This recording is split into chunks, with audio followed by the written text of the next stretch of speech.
আশা করি তোমরা ভালো আছো, সুস্থ আছো। সকাল লেট হয়ে গেছে, আমি ব্লগটা স্টার্ট করছি বিকজ আমি জাস্ট ঘুম থেকে উঠলাম। আমার আগে আজকে ওরা আবার উঠে গেছে অনেক সকালে। এখন বাজে হচ্ছে 10টা 10। অ্যাকচুয়ালি আমার শুতে অনেকটা লেট হয়ে গেছিলো বা ব্লগ এডিট করার পরে, তো ডেফিনেটলি উঠতে লেট হবে আর কাজ থাকে না। তো সকাল সকালের ওয়েদারটা কিন্তু একদম মাস্ট হয়েছে, দেখো তোমরা। দরজাটা আটকে দিই, দাঁড়াও, অনেকটা বেশি ঝাড়টা আসছে।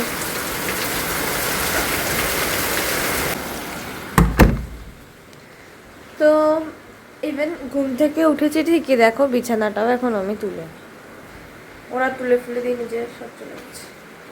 এবারে চলো, ওরা ঘরে বসে আছে, আমিও ওই ঘরে যাই, গিয়ে একটুখানি চা খাই সকালবেলা এই ওয়েদারে বসে বসে। অ্যান্ড দেন আস্তে আস্তে শেয়ার করছি কি করবো।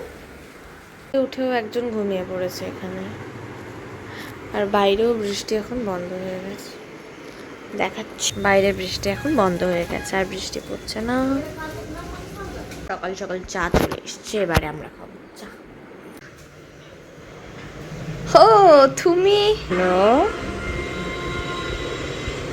Good morning guys, welcome back to my channel. একটা নতুন ব্লগে, একটা নতুন দিন, নতুন সকাল।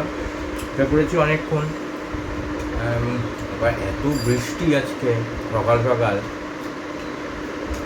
ব্রেকফাস্ট করতে ইনফ্যাক্ট দেরি হয়ে গেছে। তো যাই হোক, ব্রেকফাস্টটা এখন বাটার টোস্ট করে দিয়েছে, এখন বাটার টোস্ট খাচ্ছি, ব্যাপার।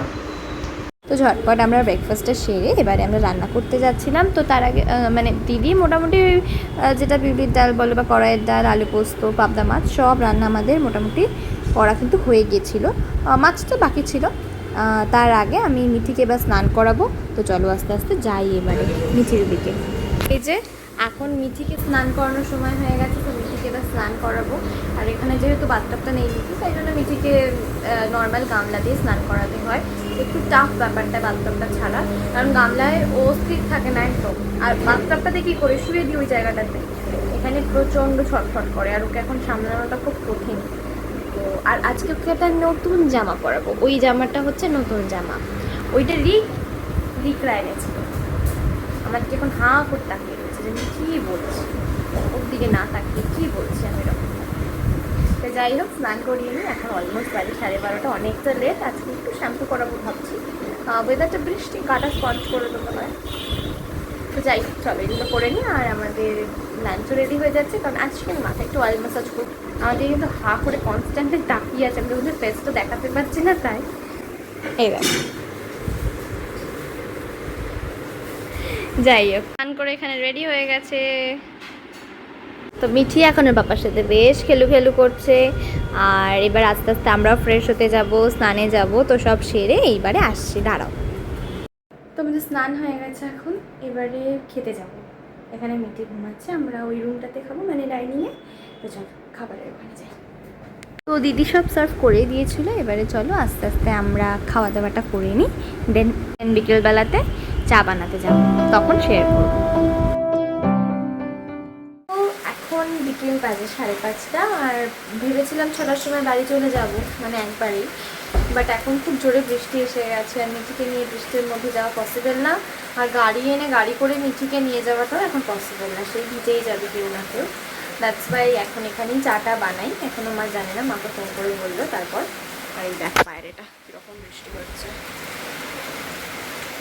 তো বেসিক্যালি চা বানাতে আমার কোনো টায়ার্ডনেস থাকেও না, তাই ছোটো কাজ আমি ঝটপট করে দিতে পারি। আর ওই ঘরে এখন সবাই উঠে পড়েছে, টিভি আর কি দেখছে।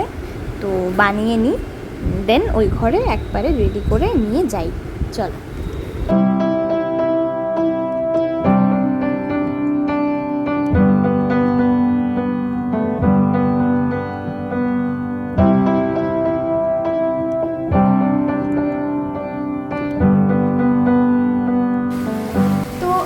চা বানাচ্ছি, এবারে রাত্রেবেলায় কি মেনু থাকতে পারে সেটার একটা ডিসাইড করবো। তো চাটা খেয়ে নিই। আর দিদি অ্যাজ অলওয়েজ লেট স্নানে যায়, তো স্নান করতে যাবে এখন, আর আমাদের স্নান হয়ে গেছে। সো চা বানানো এবার ডান। তো চলো এবার একটু বাইরেও যাব। তো যাচ্ছি হচ্ছে বাড়িতে, চটপট বাড়ি পৌঁছাই, তারপর তোমাদের সাথে শেয়ার করছি ওখানে পৌঁছে। আর একটু আয়রন দেওয়ার আছে, তো ওটাও দিয়ে দেবো সঙ্গে সঙ্গে। এই বাচ্চা আমি বাড়িতে চলে এসেছি, আর এখন এসে আমি আগে না ড্রেসটা চেঞ্জ করলাম। ওটা একটু ভালো, আর প্লাস ওটাতে গরম হয়, ওটা আমি করতে পারছিলাম না, আমি চেঞ্জ করলাম। আর আমাদের বাড়িতে আর কি একটা ইনভিটেশনের জন্য আর কি দুজন এসেছিল, তোমরা হয়তো চিনবে না, আমি বললেও মানে বলে বোঝাতে পারবো না, আমার দিদি সম্পর্কে।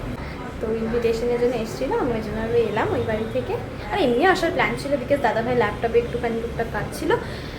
তো এসে একটুখানি কোল্ড ড্রিঙ্কস আমিও খেলাম। এইবার দেখি আর কি করা যায় এখানে।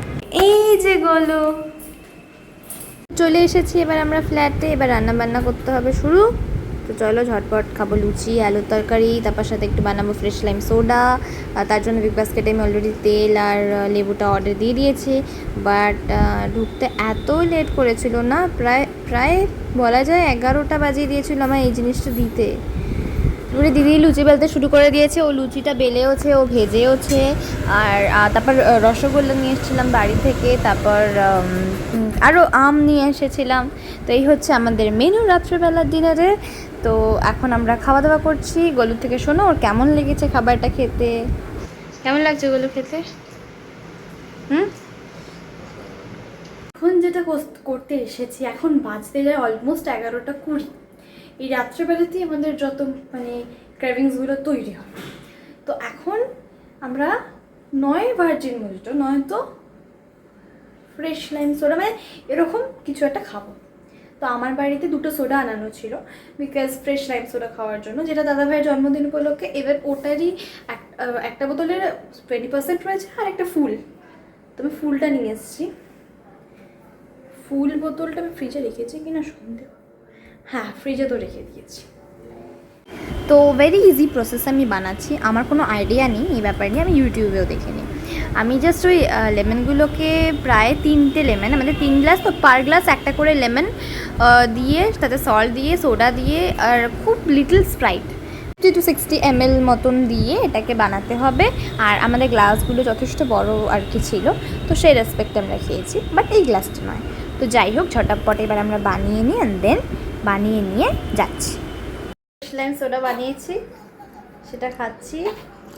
ওই যে গোলু খাচ্ছে, এই যে এখানেও আছে। এটা তো স্বাভাবিক যে তোর পায়ে লাগবে। খেতে হয়েছে এবং এতটা এক্সপেক্টও করিনি সত্যি কথা বলতে, বাট ওভারঅল আমি কি তোমার বউ বলো যে তোমার বউয়ের মতন বানাবো? তুই বল। সো অনেকটা রাত হয়ে গেছে, 12:30 বাজতে যায়, এখনও মিঠি ঘুমায়নি, আমি ব্লগ এডিট করতে বসিনি, মানে আজকেও আমার ঘুমোতে অনেকটা লেট হয়ে যাবে। বাট কালকে একদম ফাইনালি বাড়িতে চলে যাচ্ছি। তো এইভাবে আমাদের দিনটা কাটলো, খুব ছোট করেই আমি দেখালাম ব্যাপারটা। এর মাঝখানে অনেক ধরনের কিছু করি, সবচেয়ে বেশি টাইম তো আমার মিঠিকে নিয়ে কেটে যায়, ওর এটা করা ওটা করা, তো সবটা শেয়ার করা হয়ে ওঠে না আমার, মানে ওই সময়টুকুনি আমি পাই না একটু। তো যাই হোক, আশা করি তোমাদের ব্লগটা ভালো লাগলো অবশ্যই আমাকে কমেন্টে জানিও, আর ভালো লাগলে শেয়ার করো আর সাবস্ক্রাইব করো আমার চ্যানেলটাকে। দেখা হবে খুব শিগগিরই আরেকটা নতুন ব্লগ নিয়ে, আর আমাদের পাশে এরকমভাবেই থেকো, এভাবেই কিন্তু আমাদের তোমরা সাপোর্ট করে যেও। তোমরাও ভালো থেকো।